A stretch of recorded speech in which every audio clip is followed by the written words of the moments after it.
Here to present my case. The topic is how IVUS influences decision making in left-brain PCI. So I've showed two quick cases. So this is we all know now the left-brain disease is no more a surgical disease only. We can have the evidence like the synthesis compare and the main comparator. We can do the PCI in left-brain cases, but we have to know that the anatomy must be favorable and the what parameter must be experienced. So this is my first case. He's a 6 years old male. He was previously admitted in the last 2 months, and now he came as a patient with answer angina. And his echo was normal, with ejection fraction was 57%, and ECG showed the anterior wall ischemia. So we went for the angiogram, and this is the first view of the left system. We see there is a critical lesion in the ostium of the LAD and the LCX, and apparently it shows the Medina is 1011, and you also see there is a dissection in the proximal part of the LAD. And if we see that the angle between the main branch and the side branch is just less than the 90 degree, and the side branch is definitely the significant one with the diameter more than 2.5 and the lesion width is more than 10 millimeter apparently. So we did the synthesis score that was 29, with the Euro score was 175. So our decision was to revasculate the patient with PCI. So next stage was to do the IVUS run. We put the wire in the LAD and LCX. This is the IVUS of the LAD. We see there is a fibrocalcific plaque that extends up to the mid LAD, and there is a dissection plaque we can see. So the minimal luminal diameter in the mid LAD was 6, and the proximal LAD was 7, and the posterior LAD was 3. And there is a dissection plaque you can see in proximal LAD. We also run the IVUS into the LCX. We see the proximal LAD is 2.7, mid LCX was 3.7, and distal LCX 2.4. And apparently the disease extends up to the distal left main. So what's the role of the IVUS here? The IVUS changed the Medina. That was initially, apparently that was the 011, but now it's the 111. We can see the extent of the disease after the distal part of the LCS, even the LAD was in the mid part, and the size of the vessel dia. And there's also we can see the IVUS sign. Yeah, it determines the chance of the ostium side branch compromised after the PCA of the main branch. So we decided to go for the upfront double stent strategy. We have the 4 options here. We can go for the twist stenting, but truly speaking, I'm not familiar with the twist stenting because I have a fear there's a chance of geographical miss in the ostial part of the side branch. So it forms needles for the thrombus. We can go for the tap also here, but after putting the stent in the main branch, it will be very difficult for me to pass for the wet rectus to the side branch because already the LCS ostium is very much critically diseased. So pull-out is another option. But in that case, we need to, if we choose the pull-out, we need to rewire the main branch. There is a dissection plaque, so we didn't want to disturb the dissection. So we went directly to crush lightning. And my default strategy was the DK crush. Yes, we will all know about all the definition criteria. It reduce the risk of the cardiac revascularization and reduce the time. So the rest, we followed all the steps of the DK crush. We pre-dilated the relation of the LCX, extending the left main to LCX. We did the first crush, putting the valve in the LAD, where we closed the LCX. We did the first case, and post-dilated dilation in the LCX. Then we put one stent in the mid LAD and another stent in the left main to LAD. That was the second crush. We did the pot, and we closed the way to the LCX. That was the second case as a pre-pot. So after that, we repeat the IVUS, and our post-IVUS result was satisfactory. The distal LAD stent area was 7, mid LAD was 7.5, and proximal LAD was 12.3. And in case of distal left main, it was 20, LCX it was 10, and distal LCX it was 8. So that was our final result. That was quite satisfactory. I'm going to show us the second case. It's a very young patient, 6 years old male. and he is the resident of Saudi Arabia. So 6 months back he had an honest TMI, and he had a PCI to the LAD, proximal LAD, and now he had a severe chest pain, the CCS plus 4 angina, including all the anti-angina drugs. So ejection fraction was 50%, and the ECG shows the anterior T1 inversion. So we decided to go for the reloop CAG. As you can see, there is an ISR involving the osteoproximal part of the LAD. And apparently it looks like the stent of the previous stent, it ends just before the ostium LAD. The right system was normal. This was 28 and it was 20. So if we assess the lesion, there is a Medina 111, and the angle between that both main vessel segments was the low 90, and the segments definitely that there has a significant stenosis. We assessed the previous CD, there is no disease on the side branch, so we decided to go for the IVA study. But we decided to go for the what to do after double stent strategy. We should keep in provisional stenting or single stent strategy. So after IVAS, you can see the left main is the MLA was the 4, and the proximal LA was 3.7, and proximal LC was 2.6. So we all know all the trials, DK crash, pull-out, tap, and provisional stenting. So here we decided to go for tap. So initially we put a stent over the previous stent and left into LAD. And after wire recrossing, we put another stent into the LCX, giving a few millimeters into the left vein. And we did the kiss and pop. And after that, we run the Repic IVAS. And it shows there is a good result with the minimum stent area was 9.2 and 7.3. So that was our final result. So what is the take-home message here?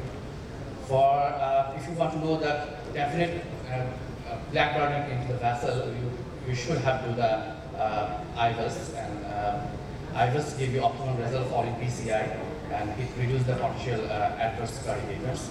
For upfront double stent, there is many ways to put the stents there, but operator experience and choice is the sole thing. Thank you everyone, and happy Independence Day for tomorrow, and good luck, Bangladesh. Thank you, Dr. Mehraj Arifi, for excellent presentation. Any questions or comments? Brigadier Sada,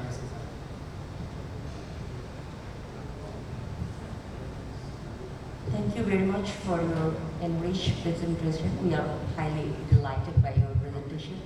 First of all, you did justice to your patient, because this type of lesion where the blood burden are more.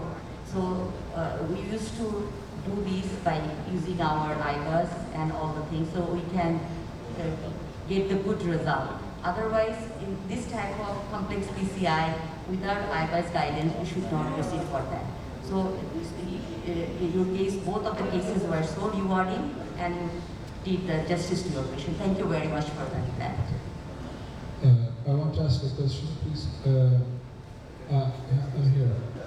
For the second case, which technique did you use for the second case? Well, first case we used the technique. Second case, yes. Second, tap. You did tap. Tap. When you revire, did you do post dilatation or post of the first stent? Did Yeah, you do I did the post dilatation, and I did the pot also. Yes. Yeah. Before rewiring, right? Okay. Now, his question is actually why you go for tap, right? About? Yeah, before wire recrossing, I did the pot. Because I saw double lumen, double stent lumen there, so I thought maybe you went under strut. But if you do tap, it could be that happens in damage. Minhaj, for your nice question. Yeah, I did report. Yes, after computer surgery, I did report. Thank you, Minhaj, for presentation. I'd like to ask a question. What are the other techniques you can adapt for the second case? Second Is case, there any other than tap? I could have done DK crush, I could have done pull out also. And also mini crash you can. Yeah, mini crush. Yeah. Because tap sometimes you can miss the ostium if it is that angle is narrow. You show that the angle is 1080. Thank you. Thank you. Thank you, Dr. Minhas, for your brilliant presentation of the both cases. In the second case, you could add a bit more to have the better responsibility to the patient. You could re-enter into the RAMAS or high OM and just balloon crossing, and you would get more benefit for the RAMAS. Thank you. Thank you. Usually, in your second case, the angle, what do you think? The angle between LAD and L6, how much? This is below the 90 degree. So if angle is narrow, then we usually choose DK crash or pull-up, right? Yeah. Why Yeah. is step take? Tap can be an option. I mean, the guideline says the 90 or 70 is the cartoon value. Somewhere it says 90 degree, below 90 degree, somewhere it says below 70 degree. So I prefer here the tap would be the good option because I do want to put more strength metal into the lap main. So that's why we already. Actually, that angle is, if the angle is less than 70, tap is not a preferred option. 70 to 90 tap is a good option. Less than 70 crash, or whatever crash, that is the better. Tap, possible if the angle is less than 70 in certain circumstances, when the side branch is smaller than the main branch. Main branch is suppose 4 LAD, L6 is 2.5, like this. Small side branch tap, even angle is less than 70 possible. But when the angle is less than 70, both branches are almost equal, tap is better to avoid. That produces long canina. And subsequent intervention difficult, chance of thrombosis is high, chance of restenosis is high.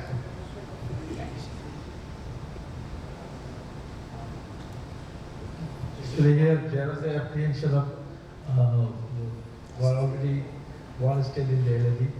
So if you do crash, then the metal burden would be high. That's why you choose the tap procedure. But I think if you do DK crash, then most of the stent crash at the mouth of the circumference. So it will not be much burden to the left main. And in this situation, I think DK crash was the better option there. Because the carina, it is a neocarina. And as a part of the circumflex, the stent will be within the left main. It will be very difficult for second operator, second time, to cross the LAD. Thank you, sir. Just a short comment. I noticed on your picture, you had a dissection of proximal LAD, Yes. right? And when you stent it back and you dilate it, you actually had slower flow down the LAD. This is a fine point, but it's not a big point until it becomes a big point. But when you have large vessel proximal dissections, often seen in these difficult to treat bifurcations where you're taking balloons up high, you will develop intramural hematoma in the wall. And if your ECTs start running in the 280 range, that is going to become thrombus that you will embolize when you stent.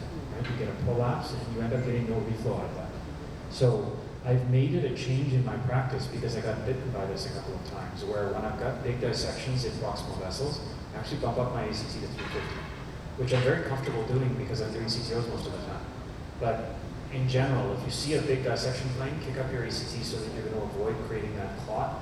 Because not only are you in bad shape if you end up putting the flap down on top of it, because it will toothpaste forward like a scab, but if you happen to come out the front end, that clot can go either way, right? It can prolapse through your stent, it can go backwards back to your left main, or it can go down your vessel and slow down.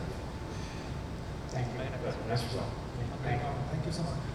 I think, Arifin, your most success was that you were able to engage everybody in the panel. So great cases. Thank you so much.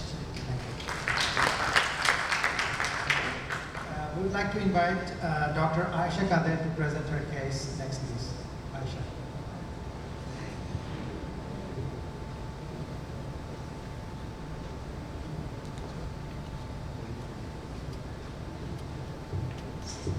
Thank you very much. It's an honor to present Sky Bangladesh 2020.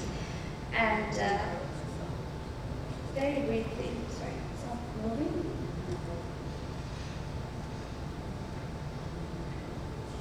Okay.